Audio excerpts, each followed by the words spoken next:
Hey there, everybody. Welcome to our review of Animal Kingdom Season 6, Episode 6. It's Heist time. I think these are some of the better episodes the show does every season. No show does a heist like Animal Kingdom. They are always really exciting. They are my favorite part of the show, besides just anything to do with Pope. As you guys know, I Yeah, love him.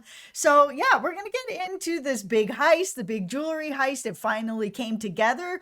There was a couple problems that ended up actually happening in this heist. They didn't get everything they wanted. And one little beef that I actually had about this heist, I was kind of like, I don't believe this. also, we have seen straight out of professional wrestling. Anytime someone gets hit in the back with a chair, you kind of know a little bit that things are not going to end well. But Yeah. okay, before we go further, hit that subscribe button. We have so much to get to on Animal Kingdom moving Mm. forward this season. We're also covering Only Murders in the Building. Yeah. Better Call Saul is returning very, very soon. We don't want you guys to miss any of that. Very excited for Better Call Saul. It's such a great show. But yes, Yeah. also follow us over on our Instagram, which is Matt and Jess TV. Okay, let's just get into the heist because that's clearly the thing that we're the most excited about. Yeah. I liked a lot of the setup of it. I like Mm. sort of these everybody in the Codys has their own roles. I thought Craig as a part of the paparazzi was so weird and also just really funny. It was really funny. I mean, I'm kind of surprised that no one recognized him because he already was at the jewelry shop with the mark and he knows what he looks like and threw him out because he was casing the building. So I was just like, okay, there's already kind of an eye on him. But overall, I thought it was really cool. Everybody had their roles, how they got the jewelry out of there. I thought was really interesting. The Yeah. only part that All I right. was kind of like, no, no, this wouldn't be a thing is okay. So we had all the jewelry just on display, like Yeah. it was on these sort of glass walls with this, pegboard where all the jewelry was up there. Darren was able to just walk through the place and take one down, put it up while there's people walking around. Everybody had left the building except for like, I think I saw some waiters or whatever. Yeah. Where's the security that's going to be standing by that jewelry? Because I don't believe for a second that they wouldn't have security. If it's not behind glass with alarms, that guy, we've already seen his shop and Yeah. how much security there is with cameras, with people, with alarms, with everything. There is no way that he's going to have a party with that many people where people are allowed to take it down and try it on and put it back without security standing by that stuff every single second. No. Okay. I am no expert in influencer parties. We have not had any influencer parties, We're and not influencers. No, we ain't no, influencers. that's You should check out our Instagram. We are not influencers. this is why we haven't had any parties. But no, we have not been to many influencer parties. So Many. We yeah, have been to none. it's all a relative term. But okay, so this is the thing. I don't know what they're like, but just from the outside looking in, I agree with you that if there are, things this valuable on display, and we're talking hundreds of thousands of dollars worth of value here, you are going to put out whatever money it takes per hour to get a security guard just standing there. And they don't Yep. even have to be that good of a security guard. Just get like some really angry looking buff dude to just like stand there. And it's at the very least a deterrent where, if you're Darren and you're trying to be like relatively incognito as this fire inspector, you at least have to think of a creative way to get that guy away from that, even for a minute. And they could have easily Mhm. done that. Yeah, if they had done something like that, I would have believed it. I just don't believe that they had, hundreds of thousands or millions of Yeah. dollars worth of diamonds on display that people can touch and pick up, and they just don't have any kind of security detail beside it. No. But the rest of it was really fun. It was really cool to see how they got the jewels out of Yeah. there and everything. Even that happened afterwards where Jay went to the brother and was like, here's your cut. And he was like, don't ever contact me again. I thought I was going to feel better about this than I did, but I actually don't feel that great about it after all. So bye.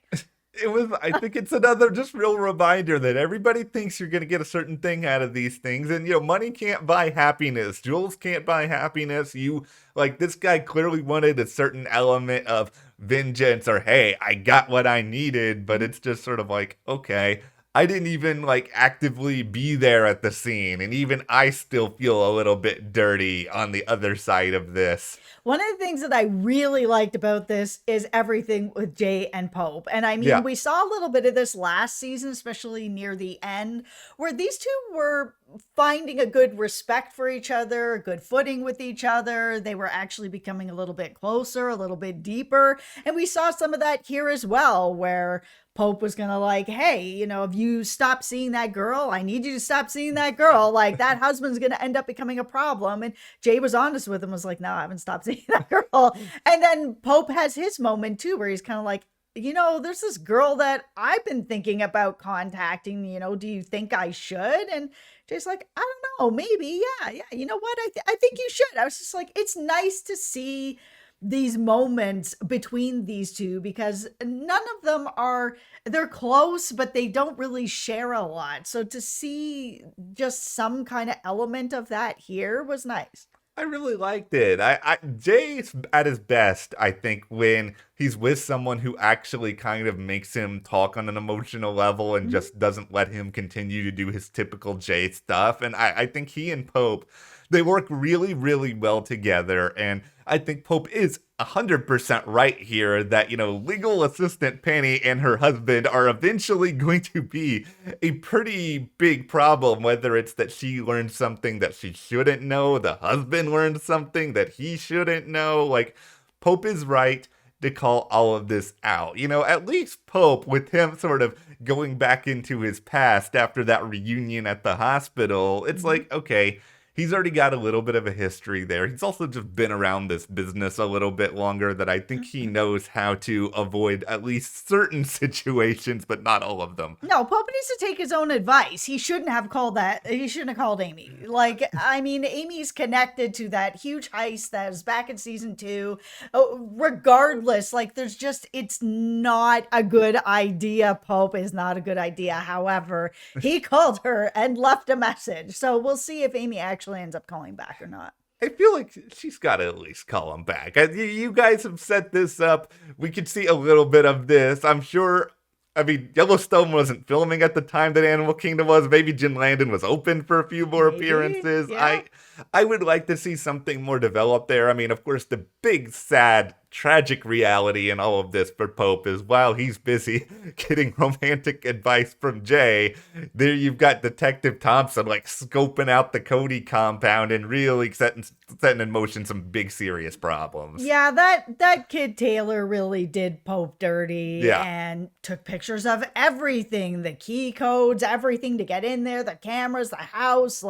Detective Thompson was in there, doing what she's doing, looking for whatever. It didn't feel like she really found that much. She found some pictures of, the kid and Pope and whatever. But all that stuff makes sense to be there. They're all family.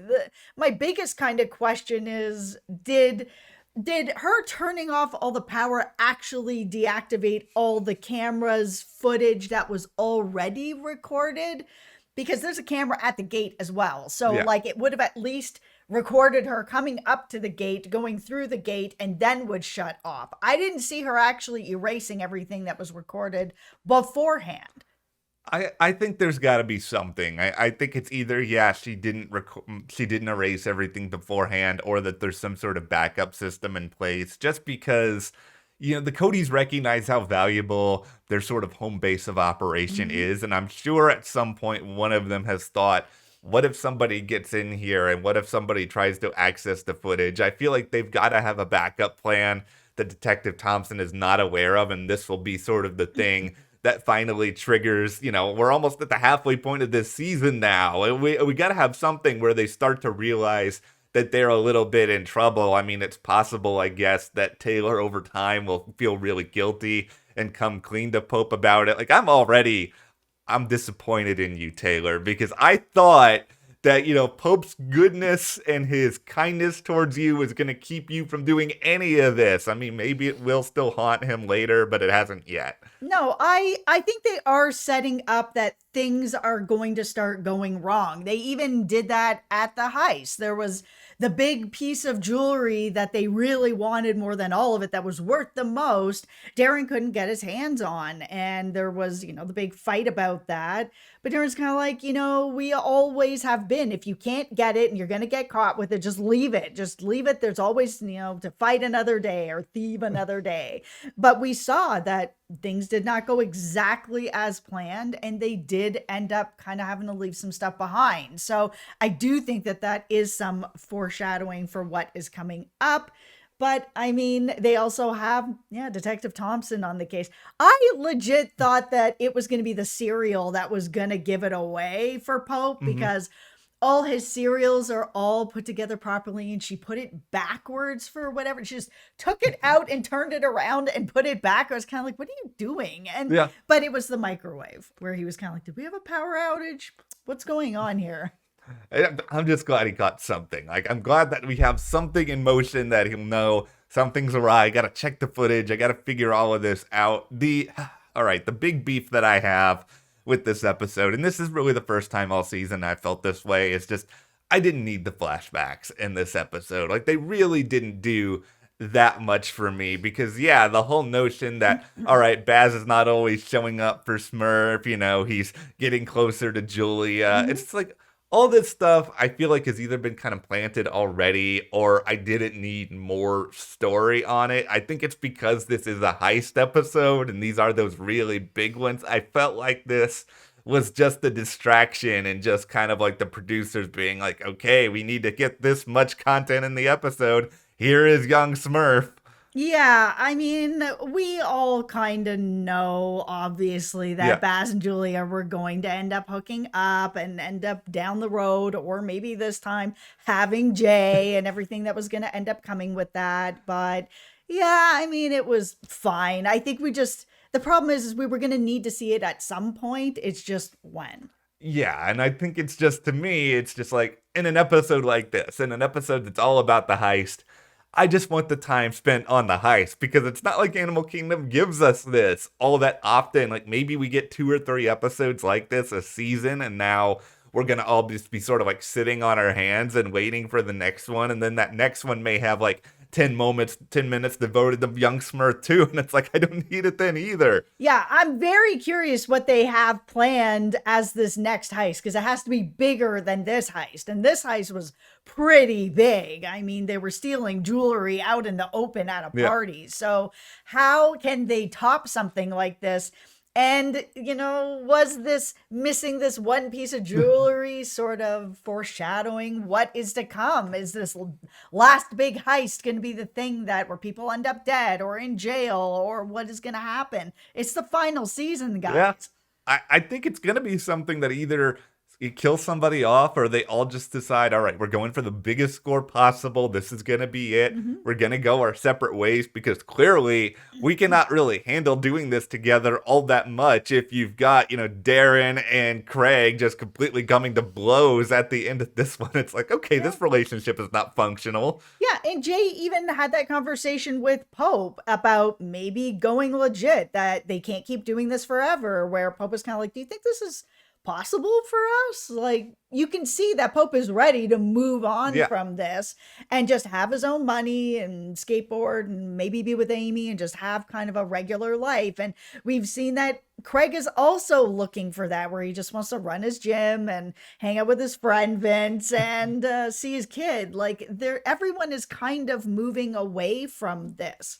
I think what's just going to add so much weight to that final heist, and I think there has to be one more, and I think on the surface they may be thinking that this is it, but they're going to have to do that now with this specter of this investigation kind of looming over them that's going to become more and more apparent. And that's where the end of this season and series could be really, really interesting, where you've got the police angle where you've got Yeah. the dangers of the heist, the dangers of each other, and it's all going to be just kind of like colliding at once. Yeah, with them all not connecting the way they need to have these heists go a lot smoother than this one did. I mean, it's not looking that great if they're going to have something that's even bigger than this at the end. I'm really excited for it, but I know you guys are going to make us wait like 3 or 4 more weeks for it For because sure.